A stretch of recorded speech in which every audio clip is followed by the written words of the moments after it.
This is Pet Life Radio. Let's talk pets.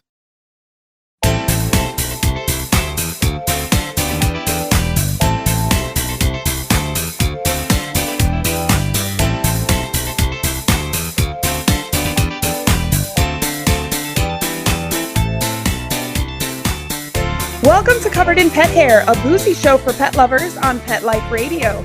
I'm your host, Isabel Alvarez-Arata, and today I have the pleasure of having a drink and a chat with an author that has a very relatable story to tell. I will tell you all about her and introduce you as soon as we come back from these messages from our sponsors. Hi, I'm Isabel Alvarez-Arata, the host of Covered in Pet Hair. You know the expression, cats have 9 lives? Well, what if you could give them one more? The Give Them 10 movement is on a mission to help give cats an extra life. How? With spay and neuter. Spaying and neutering your cat helps them live a longer, healthier life, and it helps control free-roaming cat populations too. Learn more about the benefits of spay and neuter and meet Scooter, the neutered cat, at GiveThem10.org. That's GiveThem10.org. Let's Talk Pets on PetLifeRadio.com.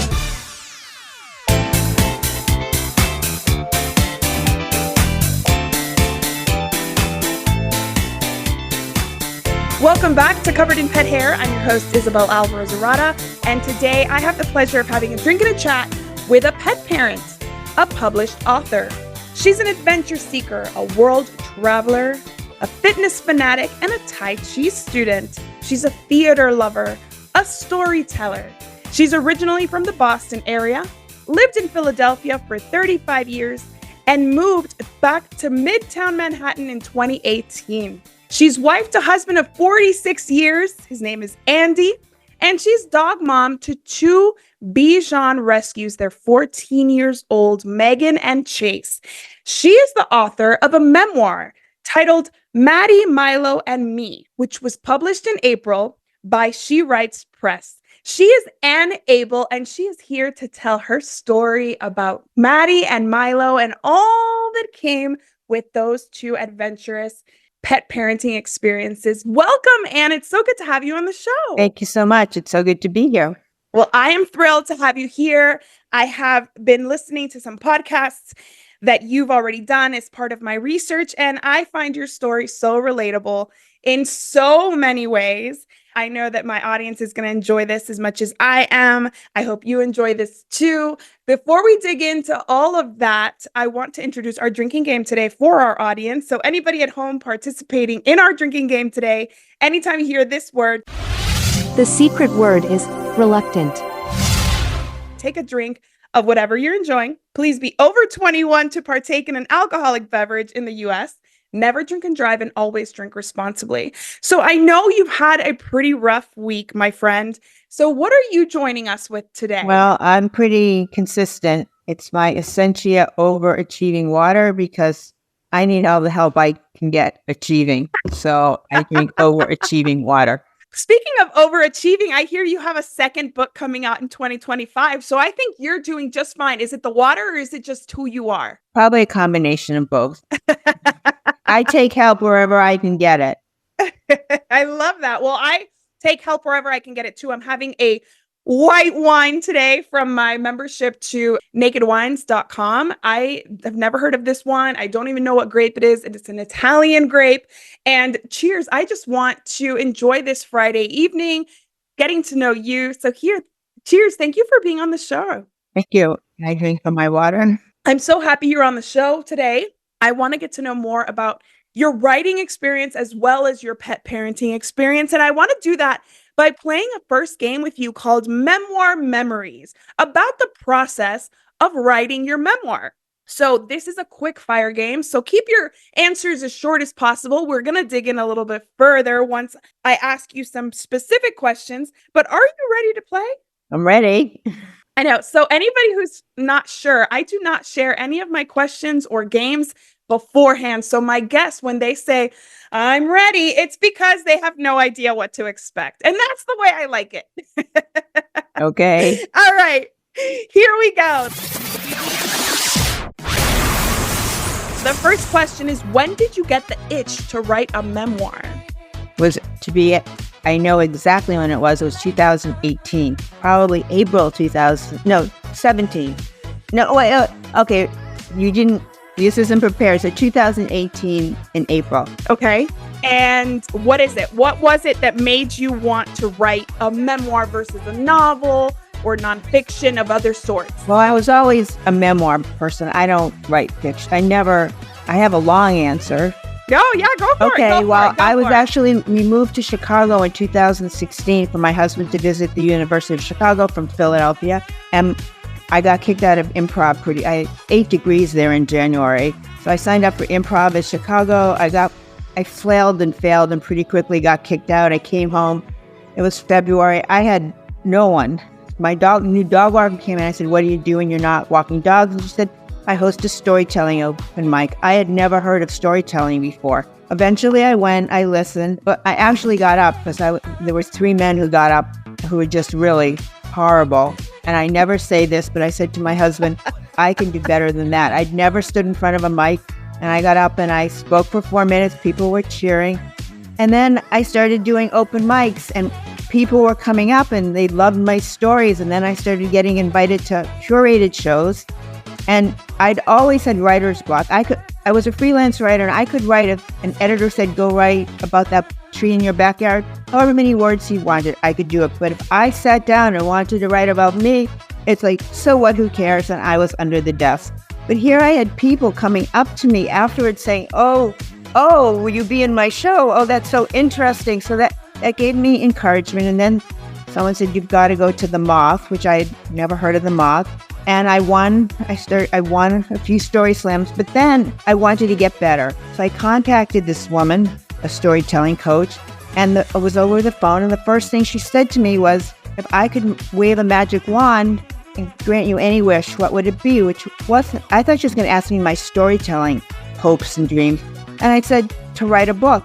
I don't even know where that came out of. And she said, well, then that's what you've got to do. And I knew she was right. And that was Abel, May, June. 3 months, I didn't do it. And I kept getting angrier and angrier and angrier at myself because I just couldn't do it. And then I work out every day. Nothing stops me. And I don't question it. You know, the Nike, just do it. I love that because you just do it. And then you get off and you feel great. So one day in July, after 3 months, it was getting worse. I was feeling worse and worse. And I said, okay, after you work out, you're just going to go sit at your desk for 2 hours. That's it. And I had this story about a trip I had taken to Australia to follow Bruce Springsteen when I quit my job at the community college, and I suffered with depression, and I was terrified about being in this empty house with no structure. And I hate to travel. I hate to be alone. I hadn't known what a Bruce Springsteen was a year earlier. I had never been to a concert. And I went home, and I had heard somewhere that he would be traveling in Australia in February. This was October. I went home. Within a week, that trip was booked. And I was going to Australia for 26 days to see 8 concerts in 5 different cities. I was terrified, but I didn't go to change. I just went because I've had ECT 3 times. I was inpatient twice, and I was 60 years old. I wasn't doing those things. I had to come up with a creative solution on my own.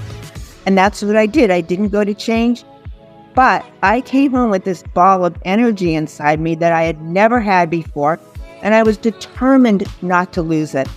And I came back to Philadelphia. I got rid of all my friends in Philadelphia because they weren't really friends. In Australia, strangers had come up and said things to me, and I would step outside myself and look at myself through their eyes. And home, people were rolling their eyes like, oh, it must be nice to be able to be a Bruce Springsteen roadie. I was really fighting for my life. Whereas in Australia, there was one young man said, my mother just retired. We can't get her off the couch to go to a movie, and look at you. People, and it was lonely. It was hard, but it was also really exhilarating. So I knew this was a story, and that's what I wanted to write about. So that first day, I went up to my desk, And for 2 hours I wrote, and my husband was my muse because I needed to have someone who I thought would be interested. And every day I'd show it to him. He's not a writer or anything. He'd go, oh, that's good, that's good. And anything that came into my head that might remotely be connected, I wrote it, because if I started saying, no, that doesn't belong, I would end up not writing anything. Right. So the first draft was 1,000 pages. And the final 10th draft, the final draft is 400 pages. But that first draft had everything pretty much that had ever happened to me in my life up until that point. So that's how, and then what happened was, it was during the lockdown, I was working on this and I sent it to my editor and she was working on it. It was taking her forever. We were stuck in the house. Yeah. And a friend of mine kept saying, you should write about Milo. You should write about Milo. You should write about Milo.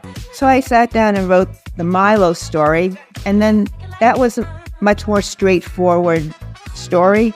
So I decided to concentrate on that one and get that out into the world and then go back to the other one. So that's how these two books came to be. And it's all because this woman said, oh, wave a magic wand. Wow. Well, I totally agree with you about writing. I write for magazines too. I'm a journalist. And whenever I'm assigned something, I can write about it. But writing my own story definitely is hard. I haven't even started. But I too have a dream of writing something, sharing it with the world in a book format. So we shall see. I will get my inspiration from you, who now, from not knowing where to start, now having two books, one in 2024, one in 2025. Is the 2025 book the one that about Australia? Yes, fall 2025. It's about. And what's the title? Well, right now it's alive, but I don't know.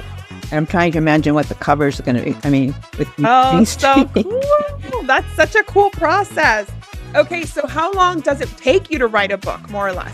Oh, well, again, I started the Australia story July 2018, and it was accepted last year, so 2023. But, Wow. I mean, it really varies. It really varies. And yeah, everybody's process is different. That's why I ask these questions, because there's people who are like, oh, I locked myself in a hotel room and wrote for 2 months and I had to get it done, and they do it. Right. And then there are people who take way longer.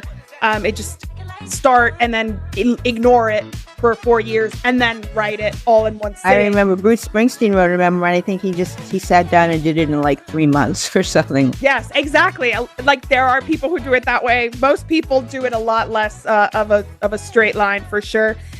Did it evolve from what you originally planned? Just the Milo story.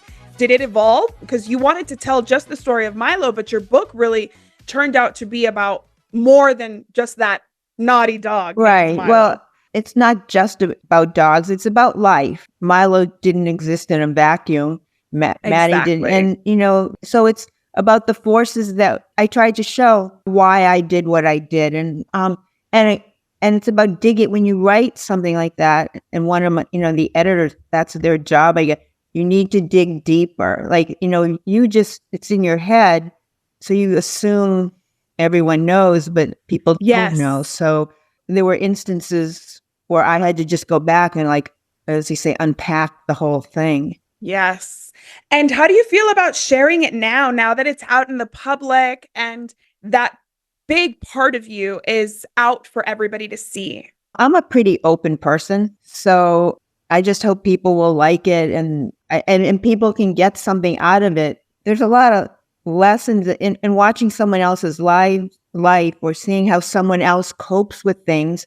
It helps if you're in a similar situation. It gives you an idea of a possibility of how to deal with things. Yes, absolutely. That's what I love about your story in general, is that it's so relatable. And I think that you go deep in that you do highlight the ways that our pets don't exist in a vacuum, how they impact our every part of our lives and our growth, personal growth as well. So last question for this game is, if there was one story in the book, the Milo book specifically, is there one story that is like your favorite, that if you had to read it at like a book tour, that's the story you would read? Well, there's a few. I mean, there's one, but it's not earth-shattering, but it's one of my favorite moments. And that's when, so Milo was really aggressive, out of control, and alpha. I'm a beta. I'm just not like that at all. And the teacher kept yelling at me. She, once she said something, I said, well, you're the boss. She goes, no, Ann, you're the boss. But, so it was really hard. That was just beaten out of me in childhood. But I have this crazy, out of control dog who bit my kids. And she says to me, and he's just, everything triggers him. Leaves, rustling, everything. She said, you have to take him into a crowded place and you have to start desensitizing him to these triggers. I'm like, okay, yeah, right. And she was very authoritarian, and I'm kind of intimidated by those people. But I said, and with sarcasm, I'm like, okay. But then I backed off. I figured I knew she was on my team. So one day I'm out there walking him, and we end up. It was 10 degrees out. It was so fortunately there were no people out, so I knew it would be safe. And we end up near this Bed Bath & Beyond near our house, and there was a lobby on the first floor and elevators up. And we go in there. Really, it was 10 degrees out. And wouldn't you know it was January. They had a picnic table and chairs. They were already getting ready for spring. So I sit down, I take off my coat, and I sit in the chair at the picnic table. I put Milo beside me, and I decide we're going to desensitize him so he won't want to attack people. And I had morsels of chicken in my pocket, and we're sitting there, and there was an escalator that went up to the store and down to the store. So we're sitting there, and I'm shoveling these chicken bits in his mouth, and I see this older woman coming down the stairs, and then her bag rustled. And I knew him. I'd had him about a month, now maybe 6 weeks, and I knew him so well. I just every muscle, I knew what that meant. And I was like, and he heard the bag, and he was like, he went on alert. And I'm shoving, Milo, you don't want to eat this lady. You don't want to eat this lady. And then she's walking along, she's putting her gloves on. And I mean, was it reckless of me? Yes, it was reckless probably. But I like to say, as I said in the book, that you're a surgeon, you have to start on someone. So, someone has to be first. And I'm just shoveling. And as I'm shoveling, he starts to calm down. And she just walks along past us, oblivious to this intense picnic that was taking place right by there. And then a few minutes later, this young college student came down, and Milo got tense. And then he stops, and he's like, what kind of dog is that? And he starts making, and I'm shoveling the treats, and I'm thinking, we're not here to learn how to make small talk. But yes, how he was very nice. And he's like, oh, you're a lucky dog. And after he left, I turned to Milo. I said, he was a nice boy, wasn't he, Milo? And it was just, I suffer with depression, and it was late afternoon, and that's usually when I feel my lowest. But there I was sitting in a lobby of a Bed Bath & Beyond in January at a picnic table, feeling good, and it was a nice feeling like you were.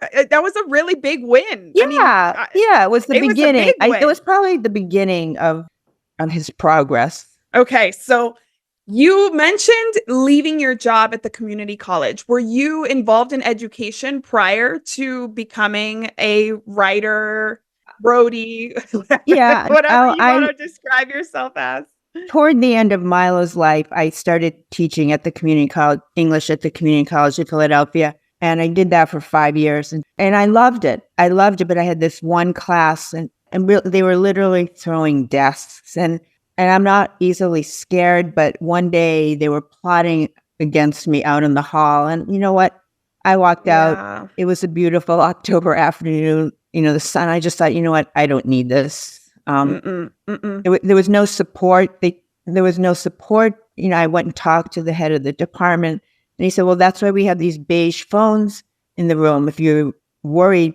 So I went that day, probably. I did. It was that day I picked up the phone and it didn't work. So oh my goodness. That was great. Okay. Yeah. And so before Milo, you actually had your other dog, who was, from my understanding, a perfect dog. She was perfect. Absolutely. All she wanted to do was give love and take love. She even taught us this game called Family Hug. I don't know how she taught it to us, but we'd go in. Somehow she'd corral us, and we'd go in our hall, and she'd start. It was sort of like Duck, Duck, Goose, only no one was ever out. She'd start running around, and we'd all scream, family hug, and then she'd stop next to us, and we would hug her. And it was a really lovely game. Did you rescue Maddie, or she was a Wheaton Terrier? Yes, how did you get her? Well, my middle son had wanted a dog pretty much from the day he was born, and I really didn't want a dog. I can't, I just did. So we got him every kind of caged or tanked animal. And then for his 10th birthday in January, right before, I saw a headline, African hedgehog, the perfect pet. So I called the store and I said, how about that? And he wanted a dog, but if he couldn't get a dog. So I called the pet store and he said, well, ma'am, you have to wear rubber gloves they're really porcupines. Yeah. And I just realized it was, sadly, my heart sank. It was time for the dog. And I'm not a shopper. And I need an appliance. When we moved from Boston to Philadelphia, I looked at 3 houses and bought one. If I need an appliance, I get one that's good enough. But good enough wasn't going to cut it with the dog. So I got a book, almost 500 breeds. And then one day, one of my other sons came home from a teammate's house excited about a Wheaten Terrier. I looked it up, did everything but empty the dishwasher, called the breeder. Again, it was January. He said, fine, we'll put you on our list for May. And I hung up the phone. I thought sometimes it's just so easy to be a good mother. It was, anything can happen between January and May. And then 5 days later, she calls me and she says, well, we have this 10-month-old dog named Maddie. We're going to use her as a show dog, but her neck's too short. You can come out this weekend. And if everything, and I could have said, no, we want a puppy. I didn't have to tell my kids that she called, but I not like that. So with a heavy heart, I said, okay, we'll be there. And they all got in the car on Sunday and I just walked through my house looking at it. It's never going to look like this again. And again, my depression I was mired on that 60-minute ride to the breeder's house. I didn't hear anything that went on in the car. The kids checked out. They said, go in the kitchen. We'll send Maddie up. And I'm just standing there like, this is kind of the end of my life. Comatose. All of a sudden, this white ball of fluff comes swirling into the room, runs around and lands at my feet. I collapsed my feet, hug her, and I was in love. And that was that. I was in love. That was it. That is wonderful. And I know that you had how many years with Maddie? 7 before you had a very traumatic experience losing her. She was hurt by a delivery truck. Yeah. 10 days before Christmas. Oh my goodness. I can't imagine the trauma that one would have after watching that happen. I didn't see it happen. Thank goodness. But still knowing that happened and having to, say goodbye so much sooner than I'm sure you expected to, right? We always think, hopefully they'll live 12 years, 13, maybe even 15. Right. But 7 is just you're not prepared for that. So I can only imagine how traumatic that was for you, for your spouse, for your children. And I did read that you basically waited about 24 hours before you got another dog. Tell me about that. From being so reluctant to have a dog in the first place to fast tracking Milo's arrival. Tell me about that. Well, I saw the error of my ways. I love Maddie. I was now a dog person. And I worked at home. She sat by my desk and we would go out, have a snack. We spent a lot of time together and I still get the chills remembering that to be there day after day, the void would just be horrible. So, and this is just how and this might not be funny to some people, but again, my husband and I have been married 46 years and we joke that I should be so lucky the day after I hope I go first, but if I don't, I want to get married. I like being married. I don't like being alone. I like being with people that I love. Yes. And I needed at least a distraction from this the void left by Maddie. And now my kids, and I was a little worried that the kids might, and my younger kids were 13 and 17, so they weren't really young babies. But before we made the commitment to go to the rescue, we called my therapist because I was worried that I didn't want them to think people or living beings were just replaceable. Right. And we talked about it, and she said that they were old enough that we were always doing for them, and they were old enough to consider the situation and understand me and my depression and how important this was for my mental health and them to be able to do something for me. And we went to school. We told them we had an appointment at the rescue, and they both said, we're not ready. We need to mourn and grieve Maddie, but we understand.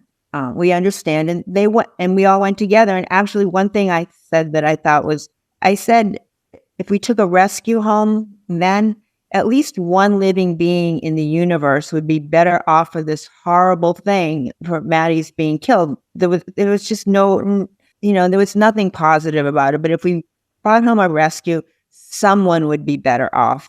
And then when we got there, I had told the man I wanted a small lap dog who didn't shed. And we get there and he's out in the meadow waiting for us with this beautiful dog.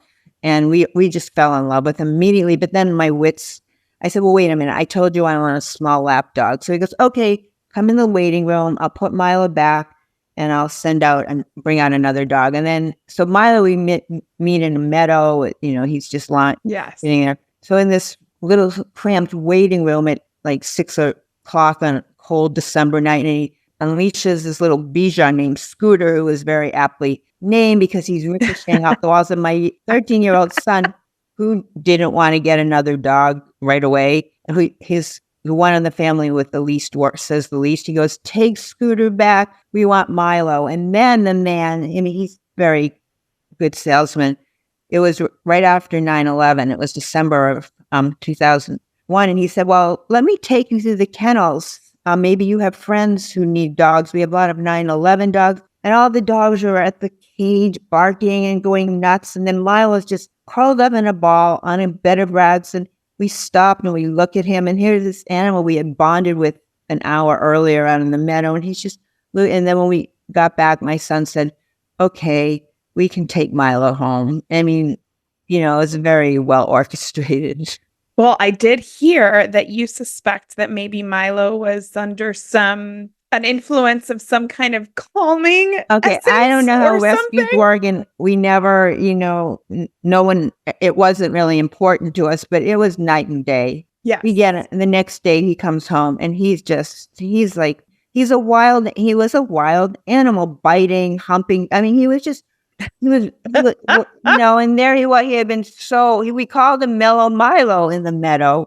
So I don't know what they do They don't do that. They don't do that. And really, there's no way to know, right? Like I heard you say there was no way to say that. It was just kind of like, it was a possibility just because of the difference. Exactly. It's what my son said as I was bandaging his hand one day, but yeah, it could be true. It absolutely could be true. We were the third family in 18 months. And when we went for our interview at the dog school, and the woman said, she told us, you're the third family in 18 months. He knew you were vulnerable. He should never have given you Milo. You should take him back. And at that point, he was just sitting perfectly next to my husband. I said, but look at him. He's being so good.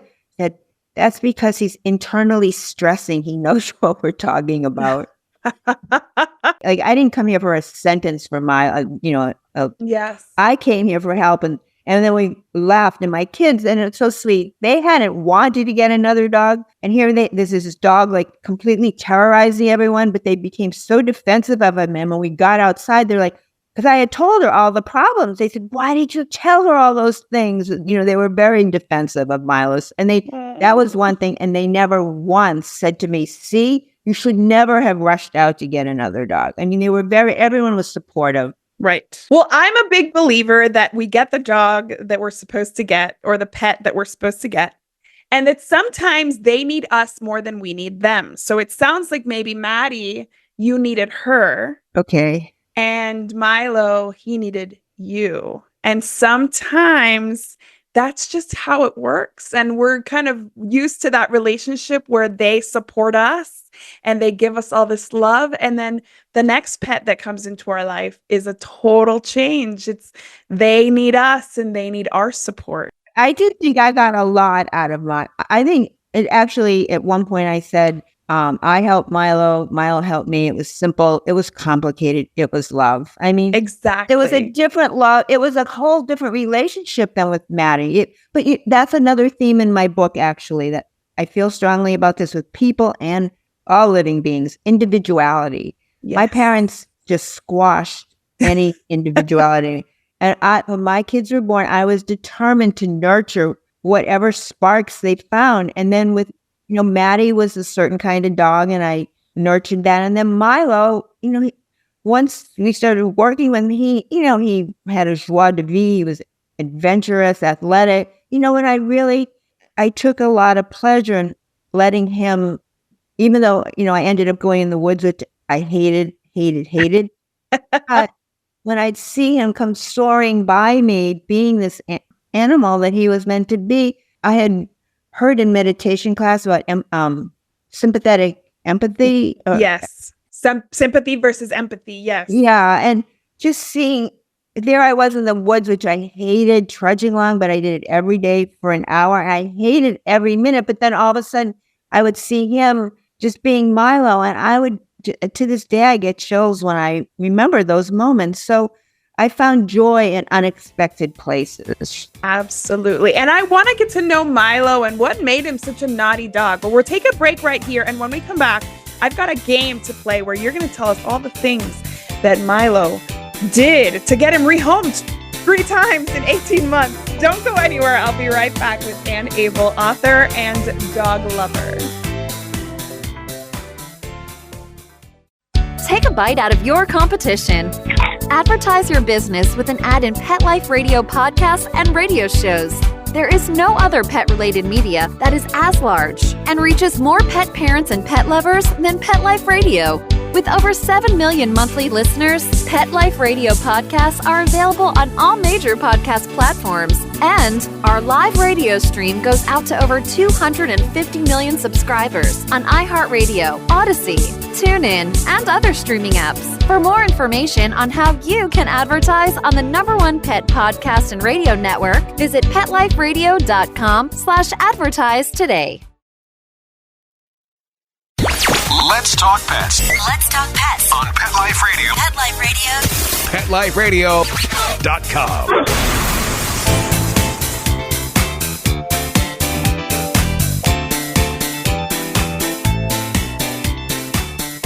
Welcome back to Covered in Pet Hair. I'm your host, Isabel Alvarez-Arata, and today I'm having a fabulous conversation with Abel, who is the author behind the newest memoir called Maddie, Milo, and Me.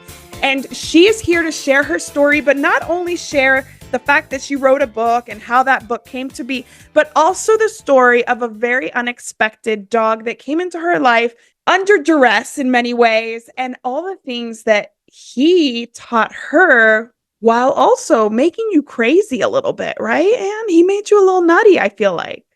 Oh, it was terrifying. I was what was standing between the world. I mean, he could attack anyone or anything. It wasn't going to be good for him. It wouldn't be good for the person on the other side of him. I mean, I was what was standing between him and a life and a rescue. And I knew nothing about dogs. I had no interest in training dogs, but, and if I had known, I made the commitment right away. I just couldn't send him back. If I don't know, I would have done the same thing if I had known what was ahead for me, but I'm glad I didn't know, because it was a commitment to his whole life. Every day for 2 years, I was in the woods, which I said, I don't like woods, but I did it. I did it for Milo because it was really good for him and he loved it. Yes. I think the people who are going to relate to this the most are people who've had a heathen dog, like one of these dogs that are just completely out of control, that are not other dog friendly, that are potentially not human friendly. And unless you've lived that life, and I have, maybe not to the extent that you experience, because it sounds like Socks maybe was more afraid of strangers than just anybody. It sounds like Milo was aggressive in many cases toward whomever. But I had a dog that literally, like, most people would have taken her back. Like you said, most people would have said, like, this is not going to work. I can't do this. And luckily, she found her way. Her name was Socks. She found her way to me and my family and me at that time in my life where I was able to commit to helping her. And she lived with me for 12 years, almost exactly. And that was really, really hard, but it was worth it because I learned so much. And I think that she prepared me for parenting humans. I actually had my dogs before I had my kids. And let me tell you, that is a boot camp of how to work with another creature, a wild animal, like you said. So I want to get to know just how wild Milo was. I have a game called Milo Mayhem, and I'm going to give you 2 minutes on my handy dandy clock here just to give us some examples of things that Milo did off the top of your head. Just ready? Just let it go. Okay, well, first of all, anyone who came into our house, he humped and jumped, he barked, he howled, he prowled. But, the rescue man, when he dropped in our house, said you should take him for a walk. So it's December, it's cold. I didn't want a dog way back because I hate walking dogs. We didn't have to walk Maddie. So we go out, any squirrel, any leaf. I mean, he literally was pulling me on my belly on the cold, wet leaves after anything that moved. And then finally, a few days later, I got him up 4/10 of a mile. There was a sidewalk and we were there and that was going to be better. And then all of a sudden, I'm flying. I'm on my stomach in front of, and I look up and I was due for rotator cuff surgery. And a school bus, I'm on my belly on the road and a school bus comes screeching to a halt an arm's length away from me. And I'm lying there on the ground and then I make sure nothing's broken. I stand up, I get whole mile over to the side of the road. I also hate being the center of attention, and all this traffic is now backed up and rush hour traffic, they're all staring at me. So when everybody had gone and it was like new people, I just turned to Milo and I just screamed, I hate you so much. I hate you and I'm taking you back. And then I looked at him and I just resigned myself to what I thought would be 15 years of servitude. But he was just out of control. He was, after our dog school interview where we got rejected, we took him to an acquaintance's house who's a dog with, she has 5 rescues. And she made my husband and me leave and she took him with the kids. And we came back and she had him doing all these tricks. And she said, look, I don't know that he isn't salvageable. He's an out of control, high energy dog. And, for all I know, maybe he had a bit of wolf in him. I was told no amount of training will ever make Milo perfect. And until a week before he died, he bit my husband on the wrist because some pea soup fell out of the refrigerator. My husband reached for it. And my husband said, it's my fault. The rule is if it hits the ground, it's Milo. It's Milo's. People would see us with these bandages and they'd say, you have to get rid of that animal. And when he's not an animal, he's part of our family. But he had this little, so we did a lot of behavior, and we had routines, and there's an episode in my book where I talk about when he bit me. He actually bit me twice. He lunged at me twice because I was too lazy and too rushed to go through the routine. I gave him a bone but I didn't do the usual things to remind him that I was the alpha. And then I bent over to tie my shoe and something just clicked. He just kind of lost it and he went after me. But we settled into a routine and we may believe I was the alpha. We both knew I wasn't the alpha, but I did for him. And he usually did for me so that we could have and oh my God, I love that dog. I loved him. Oh my goodness. Well, that was 3 minutes and 20 seconds. Sorry. So you're fine. You're fine. I was expecting you to stop me. No, nobody ever finishes and I never stop you. So don't worry about that. So describe Milo physically. Was he a bigger dog? As you did mention that you wanted a little lap dog. To me, big, 60, 65 pounds. Wow, that is big. Yeah, I mean, I wanted a small lap dog. Yes. But he was beautiful and he was so curious. And again, I suffer with depression. And he was just curious about everything, whether it was the bees in the backyard or a spider that went under the bed. He just had such energy. And as I'm remembering it, it would just be it was really fun. And I don't use that word often to watch him go after, stalk the bees or stalk the spider or just be so excited about being in the woods, about everything, he was just this real joie de vivre. And it was really good for me to be exposed to that. Yeah, totally different experience. So when did you realize that you had gone kind of looking to fill the void that Maddie left and you had filled it with this Mayhem? When did you realize that? Was that instant? Right away. I mean, right away. And then that's another theme in this book is that I was brought up being told I was a burden, not to ask for anything, including help.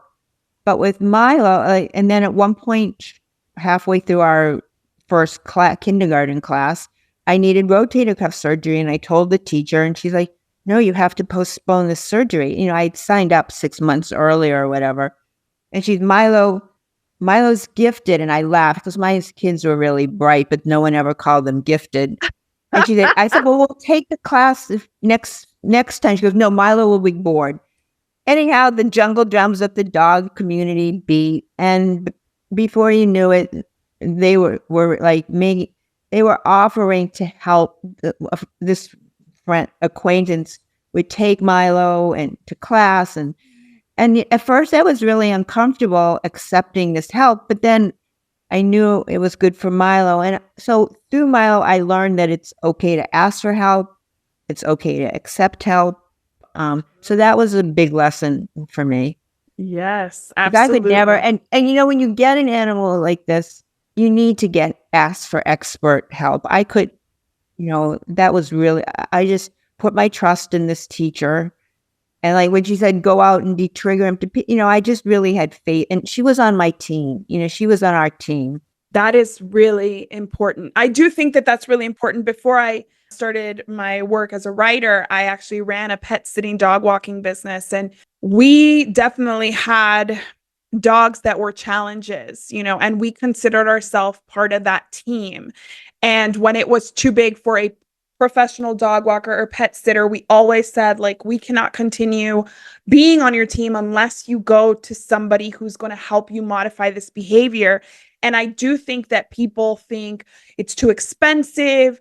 They think that it's, too much work. But if you're going to commit to a special dog that has high energy, reactive, has, minimal idea of what boundaries are, etc., then you have to put in that work and you have to make that investment. And I'm so impressed that you went from having like this perfect dog to getting this dog that was a challenge. And you knew immediately, like, I need help, because a lot of people might have been like, he'll eventually get there. Maddie was perfect. He'll get there. But you were really proactive. Is that just who you are?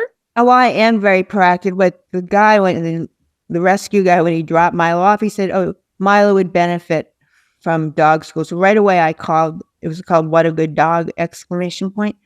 And so we signed up and she said, well, you have to come for your interview in a week. And we went. That's when the woman said, you've got to give him back. And then we went to our acquaintance who had given me the name of the rescue, who had put me in touch. And she's the one who said, I think I'm not sure he isn't salvageable. But then what she did was, she never admitted this. She called the owner of the school, Mary, because she had said it's too bad Mary can't come see him, but she only sees exceptional dogs, the show dogs. And then we got home that night and there was a message, Mary will be at your house. Mary will be at your house tomorrow at 5:00. This was New Year's Eve.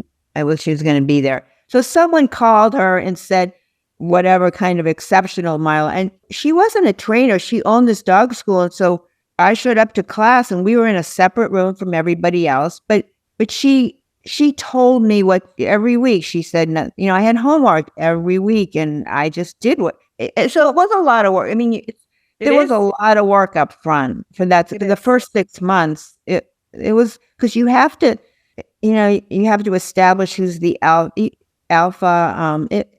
I think when I was in the midst of it, I didn't really think about it. But thinking back on it, I mean, it was all consuming. I mean, like, yes. if I had You're a mom, though, so you were a mom already, so you knew what that was. Okay, I'm glad you brought that up. I had 3 of my boys were so easy.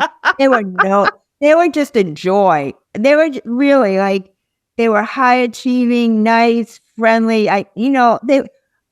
And all of a sudden, I was the mom of the bad boy at school. I would go to school and the mothers would pull, every now and then Mary would say, come into the room. And she had a woman with a spray bottle, mixture of water and vinegar with, my Lord. And everybody, we'd come in and they'd pull back, I was shunned and I was not used to being the mother of but I had to get used to it because that's what I had to get used to it. Well, it's really funny because I had a super easy dog, Titan, my first puppy as an adult. And he was like Maddie, perfect. I mean, he had only one accident. We got him at 4 months and he had one accident in the house and it was because we were traveling and we hadn't let him out. And, you get busy and you forget. Right. And then we got Socks and it was like having an infant. And when I had children, I mean, my dogs were over 10 when my kids were born. My first was a challenge. And I said, My sister just had a baby, and she said, I don't know how you did it because you were alone. My husband is in the military, so he was gone a lot. And I was like, I had the best teacher. Socks prepared me for that intensity of motherhood, of that, having to be there, plan for them, know that they need you, make, kind of see where you cannot come in because the person's coming and you're trying to cross the street. That intensity of caring for a special needs dog is really very much akin to having a child because it's all consuming. And there are people out there who say, pet parenting is not parenting. And I'm like, well, it depends on the dog you get. And it depends on the cat you get, because sometimes it's even more intense than parenting. Right. Exactly. It depends. It really does. And all of this teaches you. So if you had to kind of give us a summary of what your book is, I mean, I know it's a memoir, so it's more than just about the story of these two dogs and how they impacted your life. Tell us about what else we'll learn about you and your story as a pet parent, from somebody who didn't really want a dog to now somebody who's being interviewed on a pet podcast. Well, I think one thing it's not real. It's not, even though there's two dogs on the cover, it's not just a dog book. It's about coping with life, coping with depression, how you manage to, hope gives you the courage and fortitude to do the hard work you need to do to create so how to kind of find that hope and the energy that you get. My parents, I didn't feel loved or liked by them, but the energy derived from loving another being and being loved back. And just because you didn't have it when you were growing up doesn't mean you can't find love and respect as an adult. And just the importance of perseverance, of not giving up to feelings of hopelessness and despair, and just putting, I'm very much a one foot in front of the other, and sounds like it. You're easier than others, and I think, and dogs help me. And Maddie, she was so sweet and loving. So that, of course, is good for someone who's depressed. Yes. And Milo, to be honest, we thought I was an introvert, but I was a depressed extrovert, because then I have Milo, and once he got, after 6 months, I started going to a dog park. I made friends. It was like, so he got me out into the community. I used to be at 4 o'clock or 3 o'clock before I'd go to get my kids. I was feeling really bad. I'd go to the Whole Foods parking lot and watch people. But now I had Milo. I'd go, and you see the same people. And really, I did it. You make friends. Your dog. Milo had this. We actually had them get married. He made believe they were married. Yes. I saw in your intake form, that in your guest form, that Milo had a wedding. He was a groom. That was our dog who died last week, had the wedding in December. But yeah, that's our second. That was a real wedding. but I'm just saying that Milo got me out. The book is about just different ways to cope with situations and not to give in, that it can get better. And in my case, Milo was, dogs can help you, pets can help you.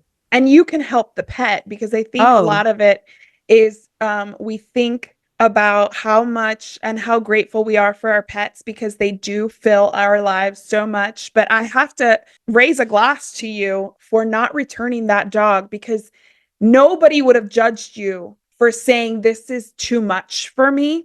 Nobody would have thought it was crazy to say, like, I can't take this on.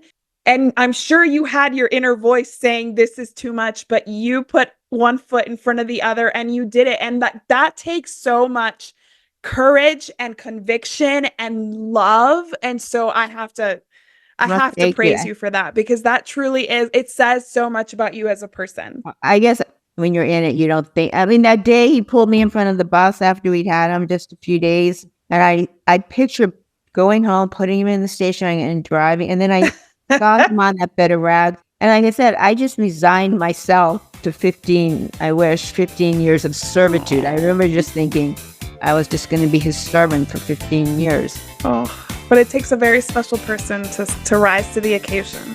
So I want to propose a toast to you for all this that you've shared with us. the inspiration that it is to hear somebody say, after all the turmoil, it was worth it. So cheers to you. God. Thank you for being my guest. Okay, thank you. My pleasure. I also want to propose a toast to my executive producer, Mark Winter. Thank you, Mark. And to our audience for joining us for these wonderful stories about these amazing pet lovers in the world. I love to celebrate these stories and these storytellers and the impact they make, maybe in the industry or maybe in the life of just one super exceptional, gifted dog named Milo. So here's to a life covered in pet hair, because there's no better way to live. Cheers! To learn more about Covered in Pet Hair, please visit coveredinpethair.com or petliferadio.com. Thanks for watching, and I'll see you next time. Let's Talk Pets, every week on demand, only on PetLifeRadio.com.